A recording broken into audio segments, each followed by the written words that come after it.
Welcome back.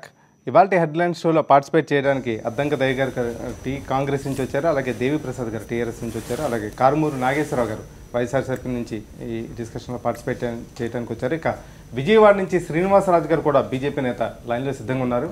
ముందుగా రాజధాని వ్యవహారంపై పెద్ద ఎత్తున చర్చ కొనసాగుతుంది. రాజధాని శంకుస్థాపన కార్యక్రమానికి హాజరు కాలేనంటూ వైఎస్ జగన్మోహన్ రెడ్డి నిన్న బహిరంగ లేఖ సీఎం చంద్రబాబుకి రాశారు. 8 కారణాలను చూపిస్తే ఆయన లేఖ రాయటం జరిగింది. దీంతో పాటు దీనిపై పెద్ద ఎత్తున చర్చ కొనసాగుతుంది. టీడీపీ నుంచి పెద్ద ఎత్తున విమర్శలు వస్తున్నాయి. అసలు ఈ రాజధాని క్రతువుకి ఎందుకు హాజరు కాలేనంటూ ఆయన లెటర్ రాశారు. లెటర్ వెనుక ఉన్న ఉద్దేశాలంటో ముందు కారుమూరు నాగేశ్వరరావు గారిని అడిగి తెలుసుకుందాం.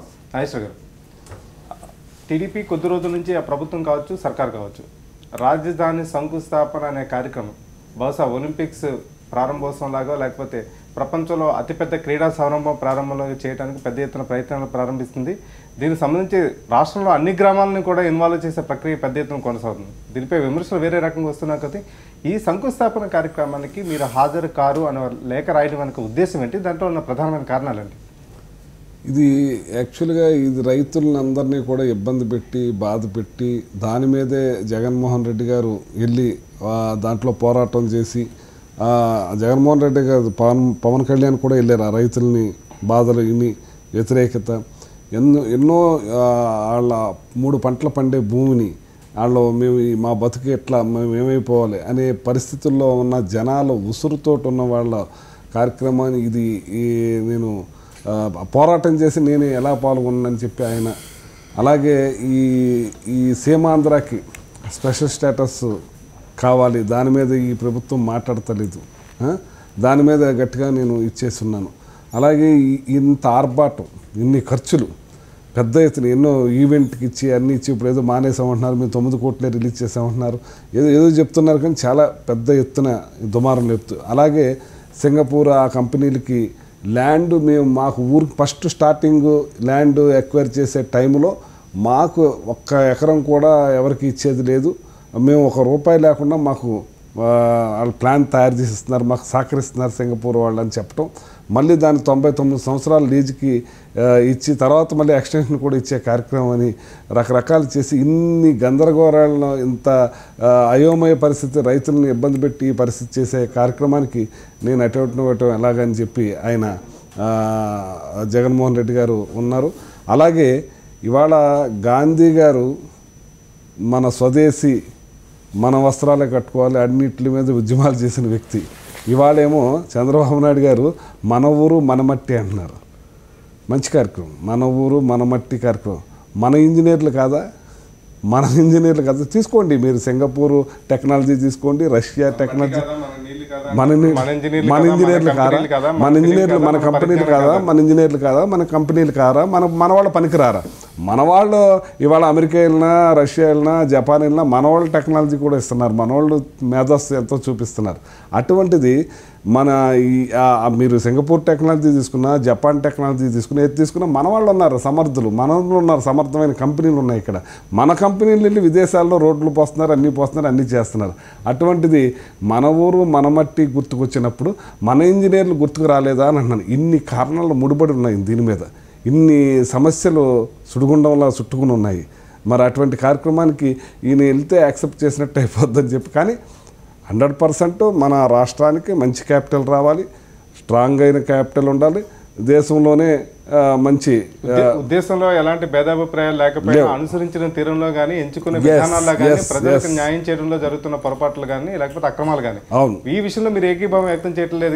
ఉద్దేశంతో క్యాపిటల్ రావాలి, క్యాపిటల్తో పాటుగా మంచి సదుపాయాలని ప్రజలకు రావాలనే దాంట్లో ఎలాంటి వ్యతిరేకత లేదు. నేనేమంటున్నానంటే మీరు ఆర్భాటం బాగా చేయండి. ఎప్పుడు చేయండి? ప్రారంభోత్సవం బ్రహ్మాండంగా చేయండి, ఎంతమందినైనా తీసుకురండి, ఎన్నైనా చేయండి అని. ఇన్ని 100 కోట్ల రూపాయలు ఓన్లీ మీరు ఆల్రెడీ ఒక శంకుస్థాపన చేశారు, నాకేం అర్థం అవట్లేదు. అది మళ్ళీ ఇప్పుడు ఈ శంకుస్థాపన ఏంటో కూడా అర్థం అవట్లేదు. ప్లస్ నేను తెలుసున్నది, అడిగినది, ఇంజనీర్లు అడిగింది ఏంటంటే ఇంకా ఇది స్టార్ట్ అవటానికే సంవత్సరం పడుతుందని అంటున్నారు. ప్లస్ నేను ఇంకోటి కూడా అడుగుతున్నాను, ఇప్పుడు మళ్ళీ ఇటుకలు కూడా అమ్ముతున్నారు. ఇటుకలు కూడా భాగస్వాములు చేసి 10 రూపాయల 10 రూపాయలు కాదు, ఇటుక అమ్ముతున్నారు కదండి. ఇప్పుడు ఎంత 10 రూపాయలు పెట్టారు, వచ్చారు ఆల్రెడీ 10,000 ఇటుకలు కూడా అమ్మారని తెలుస్తుందండి. సరే ఏదైనా మీరు చేయండి, ఏదైనా ఒక బాధ్యతగా అది ఒక ఇటుకలు అమ్మిన డబ్బు ఎట్లా వస్తుంది, దాన్ని ఏ రకంగా ఖర్చు పెడుతున్నారు, దానికి ఏమైనా ఉందా, దానికి ఏదైనా ఒక అకౌంట్ ఉందా, ఆ అకౌంట్ ద్వారా పోతుంది. గతంలో సచివాలయంలో హుండీలు కూడా పెట్టారు. అదే నేను ఆ హుండీలు పెట్టారు. ముద్దు తుఫానికి గ్రామ స్థాయి నుంచి అందరూ కూడా ఆ బాధ చూడలేక ఎంతోమంది డబ్బు సాయం చేశారు. ఆ లెక్కలు కూడా మనకి నాకు తెలియట్లేదు.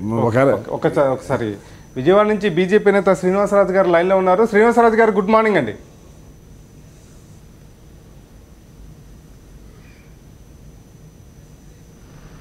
గుడ్ మార్నింగ్ సార్, నమస్తే. ఈ రాజధాని శంకుస్థాపన కార్యక్రమానికి మొత్తం 13 జిల్లాల అధికార యంత్రాంగం, మంత్రులు, టీడీపీ నేతలు మొత్తం అంతా కలిపి ఒక మహా ఉద్యమంలాగా నడుపుతున్నారండి.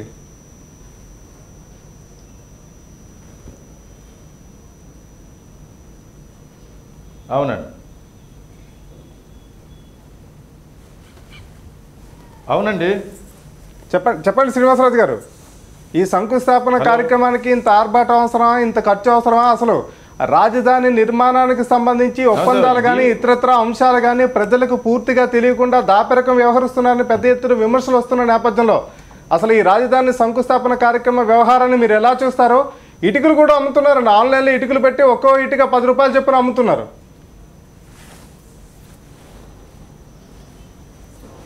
ఏం మారుతారు పాపం ఆయన. సో ఇది ఒక రాష్ట్రాలకు సంబంధించిన రాజధాని. ఆంధ్రప్రదేశ్ డివైడ్ అయిన తర్వాత ఇది భవిష్యత్తులో మరి కొన్ని వందల సంవత్సరాలు తగ్గట్టుగా ప్లాన్ చేసుకోవాల్సిన అవసరం ఉంది. కాబట్టి అటువంటి పరిస్థితుల్లో మరి రాష్ట్ర రాజధాని నిర్మాణానికి శంకుస్థాపన చేయడానికి ప్రధానమంత్రిగా వస్తున్నారు.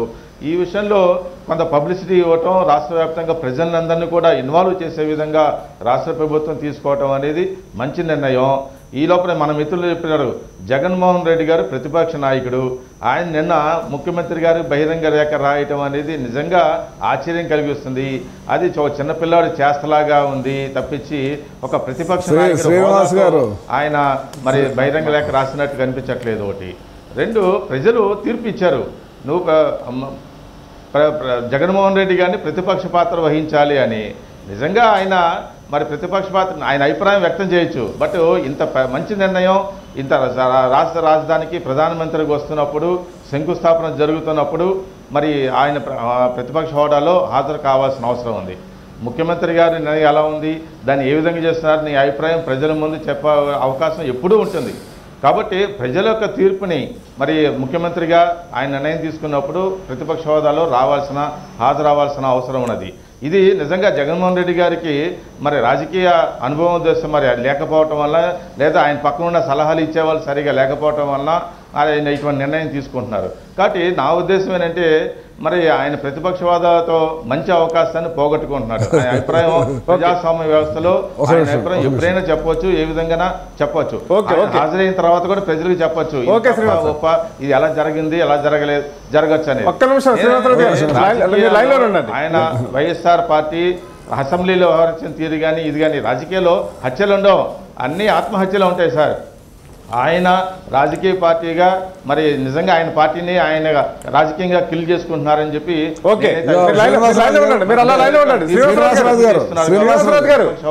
శ్రీనివాసరాజు గారు ఆయనకి మరి ఉండాల్సిన అవసరం లేదని చెప్పి శ్రీనివాసరాజు గారు ఇవాళ క్యాపిటల్ కావాలన్నది అందరికీ కావాల్సింది, అందరికీ అవసరమైంది. ఖచ్చితంగా ఈ భారతదేశంలో ప్రపంచ దేశాల్లో మంచిగా ఉండాలనేది ఆల్రెడీ మోడీ గారు కూడా మీకు చెప్పారు.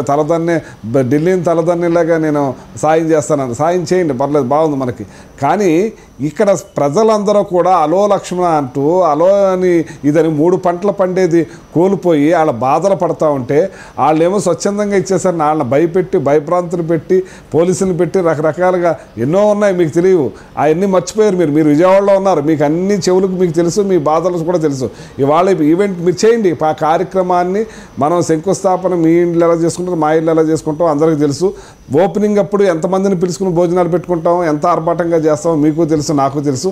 అటువంటి దుబారా ఖర్చులకి, అటువంటి విదేశాల వాళ్ళకి దారదత్తం, ఈ భూమిని దారదత్తం చేస్తూ ఉంటే ఆ ప్రజల నోట్లో మన్నుగొట్టి ఇవన్నీ కార్యక్రమాలు చేస్తున్న ఇబ్బందులు చూసి నేను అధిగమించి నేను ఎలా రానని చెప్పి రాయటం తప్పంటారా? మీరైతే అలాగా కళ్ళు మూసుకున్నారు. మీరు చేసే భాగస్వాములు, మీరు వాళ్ళతో ఇదైపోయి వాళ్ళతో మమేకమైపోయి ఆ బురద మీ మీద కూడా పంపించుకుంటున్నారు. మీరు శ్రీనివాస్ గారు మీరు లైన్లో ఉండండి. ఇంకా ఇక్కడ 2 పాయింట్లు ఉన్నాయి సార్ ఒక్క నిమిషం. శ్రీనివాసరాజు గారు మళ్ళీ మీ దగ్గరకు వస్తా. లేదు ఇక్కడ ఇంకా మరికొన్ని ప్రశ్నలు ఉన్నాయి, నేను చెప్పనివ్వండి ఒకసారి. శ్రీనివాసరాజు గారు, అద్దంకి దయాకర్ గారు మిమ్మల్ని ఉద్దేశించే మరికొన్ని ప్రశ్నలు అడగబోతున్నారు. ఆయన అడిగిన తర్వాత మీరు మాట్లాడతారు. ఒకటి, క్యాపిటల్ నిర్మాణం విషయంలో ఎవరైనా కూడా దాన్ని యాక్సెప్ట్ చేయాల్సిందే, కానీ ఇంత భారీతనం అవసరం అనేది ఒక చర్చ. అన్నిటికంటే ముఖ్యం ఏంటంటే ఇప్పుడు ఇసుక తుఫాన్లు వస్తూ -°C ఢిల్లీనే నిర్మించడానికి 12 సంవత్సరాలు దాదాపు 10,000 కోట్ల నుంచి 12,000 కోట్లు ఇప్పటికి కంప్లీట్ అయినట్టుగా నాకు తెలిసి. గ్రేటర్ నోయిడా కానీ, గూర్గాంవ్ కానీ, పంజాబ్ను బేస్ చేసుకున్న డెవలప్మెంట్. ఇది 1,00,000 కోట్లకు పైచిలుకు అవినీతి జరగడానికి అవకాశం ఉన్న ఒక అనుమానాలు ఉన్న క్రమంలో ప్రతిపక్ష నాయకుడు తన అధికారాన్ని ఉపయోగించుకొని నేను రాను అని చెప్పే అవకాశం ఉంటుంది. అట్ ద సేమ్ టైం రాజకీయం కొరకు పిలిచినట్టు అనుకుంటున్నా దీన్ని, ఈ విషయాన్ని. ఒకవేళ అది కాకపోతే మోడీ వ్యూహంలో ఒక భాగం అనుకుంటున్నాను. ఒకవేళ మోడీ వచ్చే అవకాశం ఉంటే సోనియా గాంధీ గారిని కూడా పిలవాల్సి ఉంటుంది. రాష్ట్ర విభజన తర్వాత అత్యంత ప్రతిష్టాత్మకంగా తీసుకుంటున్న ఈ అంశం కాంగ్రెస్ రాష్ట్రాన్ని విభజించడం వల్లనే కదా వాళ్ళకు వచ్చిన ఈ అవకాశం. తర్వాత నేనేమంటున్నానంటే 35,000 ఎకరాలను సేకరించింది. అక్కడ భోగాపురంలో 15,000 ఎకరాల కొరకు ప్రయత్నం చేస్తున్నారు. భూమిని సేకరించి ప్రభుత్వం తన బాధ్యత నుంచి తప్పించుకొని విదేశీ శక్తుల్ని ఇక్కడికి కట్టడాల నిర్మాణం కొరకు తీసుకొస్తున్న పరిస్థితి. గ్రేటర్ నోయిడాలో మీరు చూడండి, లేకపోతే గోర్గాం చూడండి, ఎక్కడైనా కూడా స్వదేశీ టెక్నిక్స్తోనే మనం అంతగా బిల్డింగ్స్ నిర్మించుకున్న ప్రయత్నం. ఇప్పుడు ఇక్కడ హైటెక్ సిటీని కూడా చూస్తే ఏ దేశం వచ్చి కట్టలే, ఈ చుట్టుపక్కల ఉన్నాయి కూడా. మనం phase 2 కానీ phase 1 కానీ. ఈరోజు మీరు 35,000 ఎకరాలతో రియల్ ఎస్టేట్ దందా చేయడానికి ప్రభుత్వం చూస్తున్నది, కానీ తను క్యాపిటల్ నిర్మించాలనే అంశాన్ని మర్చిపోయిన పరిస్థితిని ఆలోచించాల్సిన అవసరం ఉంటుంది. అంటే అక్కడ ఉన్న స్థానికంగా ఉన్న రైతుల్లో వస్తున్న అనుమానాలు ఏంటంటే, మా దగ్గర వేల రూపాయలకు, లక్షల రూపాయలకు సేకరించి కోట్లాది రూపాయలకు విదేశీ కంపెనీలకు అప్పజెప్తున్న పరిస్థితి. ప్రభుత్వం ఈ బడుగు వర్గాల నుంచి సేకరించిన భూములు, ముఖ్యంగా ఎసైన్ ల్యాండ్స్ అక్కడి నుంచి సేకరించినట్టుగా నేను చూస్తున్నాను. ప్రభుత్వం తన భూములను లాక్కోవడం ఒక ఎత్తు అయితే తనకు ఆల్టర్నేట్ షెల్టర్ చూపించలేదు. గ్రీన్ ట్రిబ్యునల్ సమస్యలు ఉన్నాయి ఇప్పుడు అక్కడ. అన్నిటికంటే ముఖ్యం 3,000 సంవత్సరాలకు నిర్మాణం అయ్యే ఒక ప్లాన్ ఆఫ్ యాక్షన్ తీసి బాహుబలి 1, 2 లెక్క గ్రాఫిక్స్ ఒకటి క్రియేట్ చేసి ప్రజల్ని మభ్యపెట్టే ప్రయత్నం ఒకటి జరుగుతున్న క్రమంలో రేపు 5 సంవత్సరాల తర్వాత, ఇప్పటికీ 1.5 సంవత్సరం అయిపోయింది, ఇక 3 సంవత్సరాలు మాత్రమే ఉంది. నేను అంటున్నా, మోడీ ఏ నైతికతతో మీరు శంకుస్థాపనకు వస్తున్నారు? ఎన్ని వేల కోట్లు మీరు ఇచ్చిందని వస్తున్నారు? ప్రత్యేక హోదా ఇచ్చిందని మీరు ఈరోజు ఆంధ్రప్రదేశ్కి వస్తున్నారా? పార్లమెంటుకు విశేష అధికారాలు ఉంటాయి. ఒక విభజన తర్వాత ఆ ప్రాంతం పూర్తిగా నష్టపోయిందని అన్నప్పుడు ఆర్థికంగా తనకు బెనిఫిట్స్ చేసే ఎన్నో అంశాలు ఉంటాయి. స్పెషల్ స్టేటస్ అనేది నీకు కాన్స్టిట్యూషనల్ ఇంప్లికేషన్స్ ఉన్నాయనుకో, ఆర్థిక అంశాల్లో మీరు ఎందుకు చేయలేకపోతున్నారు? 1,000 కోట్లు మాత్రమే పరిమితం అవుతూ ఈరోజు మీరు ఏం చెప్తున్నారంటే, మేము ఆంధ్రప్రదేశ్కి 45,000 కోట్ల రూపాయలు ఇస్తున్నామని చెప్పి ఒక ప్రయత్నం చేసింది. వాస్తవంగా అది కూడా నేతికి బీరకాయలో నేతి ఎంతో, వాళ్ళు ఇచ్చిన పైసలు ఎట్లా ఉన్నాయి. ఇవన్నీ కూడా నేను ఒకటి శ్రీహరి గారు నేను అంటున్నా, క్యాపిటల్ తప్పితే ఆంధ్ర ప్రజలకి కష్టాలే లేవా? క్యాపిటల్ చుట్టూ ఈ రాజకీయాలన్నీ నిరపడం వెనుక ఒక రాజకీయ వ్యూహం ఉంది. ప్రజల్ని సెంటిమెంట్ వైపు రాగిల్చే ఒక ప్రయత్నం చేస్తున్నారు తప్పితే దాంట్లో స్టాండిటీ ఉందని. ఒకటి అంటే క్యాపిటల్ నిర్మాణము 2 రాష్ట్రాల విభజన తర్వాత ఆంధ్రప్రదేశ్కి ఒక క్యాపిటల్, మంచి బ్రహ్మాండమైనటువంటి క్యాపిటల్ నిర్మాణం కావాలని ఆ ప్రాంత ప్రజల్లో ఉండడం అనేటువంటిది అది ఒక సహజమైనటువంటి కోరిక. ఎందుకంటే ఇవాళ హైదరాబాద్ నగరాన్ని విడిచి వెళ్ళిన తర్వాత ఆంధ్రప్రదేశ్లో ఉన్నటువంటి అటువంటి సౌకర్యాలు గల ఒక టౌన్ నిర్మించుకోవాలనేది కూడా చాలా కాలంగా అవుతుంది. దీనికి అన్నిటికీ ప్రధానమైనటువంటిది ఇవాళ స్పెషల్ స్టేటస్కు సంబంధించినటువంటి అంశం కూడా ఇవాళ పెద్ద ఎత్తున ప్రజల్లో వస్తున్నటువంటి ఆందోళనని పక్కదారి పట్టించే విధంగా ఈవెంట్ జరుగుతున్నది అనేటువంటిది కూడా ప్రత్యేక హోదా అంశాన్ని ప్రజల్లో ఉన్న ఉద్యమంలో వస్తుంది, ఆ ఉద్యమాన్ని తొక్కేయడానికి ఈ రకమైన ఒక ఎందుకంటే 22 నాడు మోడీ వస్తున్నాడు, మోడీ దీనికి సమాధానం చెప్తాడు. ప్రత్యేక ప్యాకేజీ వలన మాత్రమే మన రాష్ట్రం బాగుపడుతుంది, హోదా వలన బాగుపడదు అనేటువంటి ఏవైతే భావనలు చిత్రీకరించి అలా ప్రజల మెదడులోకి ఎక్కించేటువంటి ప్రయత్నం చేస్తూ ఉందో అందులో భాగంగా ఇవాళ స్పెషల్ స్టేటస్కు సంబంధించినటువంటి ఒక ప్రధానమైనటువంటి అంశాన్ని పక్కదారి పట్టించడానికి ఈ మెగా ఈవెంట్ అనేటువంటి పద్ధతిలో ఇవాళ చేస్తున్నటువంటి తర్వాత గ్రామాల నుంచి కూడా మట్టి తీసుకురావడం, నీళ్లు తీసుకురావడం, అంటే మొత్తంగా కూడా ప్రజలందరి భాగస్వామ్యం ఇందులో ఉంది అనేటువంటి చిత్రీకరించేటువంటి ఒక ప్రయత్నం జరుగుతుంది. అదే సమయంలో దేవిప్రసాద్ గారు, అదే సమయంలో మట్టి నీళ్లు ఇస్తున్న ప్రజలు రేపు వెళ్ళి నేను రాజధాని ప్రాంతంలో ఉండగలనా అని ఒక సామాన్యుడు కూడా అనుకుంటున్నాడు. తప్పకుండా అందుకే ఇప్పటికే ప్రతిపక్ష నాయకుడు వేసినటువంటి అనేక ప్రశ్నలు ఉన్నాయి. ఇవాళ ఆ ప్రశ్నలకి సమాధానం చెప్పాలి. తర్వాత ఇది ఒక రోజులో 2 రోజుల్లో నిర్మాణం అయ్యేది కాదు. ఇంతకుముందు అద్దంకి దయాకర్ చెప్పినట్టు అనేక క్యాపిటల్ నిర్మాణం జరిగింది. సాంకేతిక పరిజ్ఞానం పెరిగిన తర్వాత కొంత కాలపరిమితి తగ్గొచ్చు. గతంలో లాగా మనం 15 ఏళ్ళు 20 ఏళ్ళు పట్టకపోవచ్చు. ఒక 6 ఏళ్ళు 7 ఏళ్ళు మొత్తానికి అంతకంటే పెద్దగా అయితే ఉండదు. కాబట్టి తప్పకుండా ఈ 6-7 ఏళ్ళలో జరిగేటువంటి నిర్మాణము, దశాబ్ద కాలం జరిగే నిర్మాణము, ఇంకా ఎంతైనా సాంకేతిక పరిజ్ఞానం తెచ్చుకొని చేసుకునేటువంటి నిర్మాణంలో అందరినీ భాగస్వామ్యం చేయాలనేటువంటి ప్రశ్న అడగడంలో తప్పేముందని ఇలా ఇంతగా విరుచుకపడడం, వాటికి సమాధానాలు చెప్పండి. ఇలా సెక్షన్ 30 పెట్టినామన్నారు, 144 పెట్టినామన్నారు, భూములకు సంబంధించినటువంటి వివాదాలు కొనసాగుతూ ఉన్నాయి, రైతులకు సంబంధించినటువంటి భూసేకరణకు సంబంధించినటువంటి అనేక సమస్యలు ఎదురవుతూ ఉన్నాయి. మొత్తంగా కూడా ఒక కార్పొరేట్ రియల్ ఎస్టేట్ సంస్థగా మారుస్తున్నారు తప్ప ఇది ప్రజలకు అవసరమైనటువంటి రాజధానిగా ఇది నిర్మాణం కావడం లేదనేటువంటి భావనలు పెళ్ళుబుక్కుతున్నటువంటి తరుణంలో దీనికి సమాధానం చెప్పాలని అడుగుతున్నటువంటి సందర్భం. గతంలో ఈ క్యాపిటల్ నిర్మాణానికి సంబంధించినటువంటి చర్చలో కానీ వీటిలో కానీ ఎక్కడ కూడా ప్రజల్ని భాగస్వామ్యం చేయకుండా వాళ్ళే చేసుకున్నటువంటి సందర్భాలు చూసాం. ఇది ఏదో మామూలుగా జరిగేటువంటి సంక్షేమ పథకాలంటే ప్రభుత్వాలు వచ్చినాయి కాబట్టి మీరు మేనిఫెస్టోలో పెట్టినటువంటి నిర్ణయాలు కానీ లేకుంటే మీకు ఉండేటువంటి విజన్ కానీ ప్రొజెక్ట్ చేసుకునేటువంటి అవకాశం ఉంది. కాబట్టి ఈ క్యాపిటల్ నిర్మాణం అనేది దశాబ్దాలకి రాబోయే భవిష్యత్ తరాలకి ఇంకొక క్యాపిటల్ నిర్మాణం అంటూ జరగదు. ఇక జరిగితే ఈ క్యాపిటల్ నిర్మాణం ప్రాతిపదికగానే పరిపాలన కొనసాగేటువంటి అవసరం ఉంది.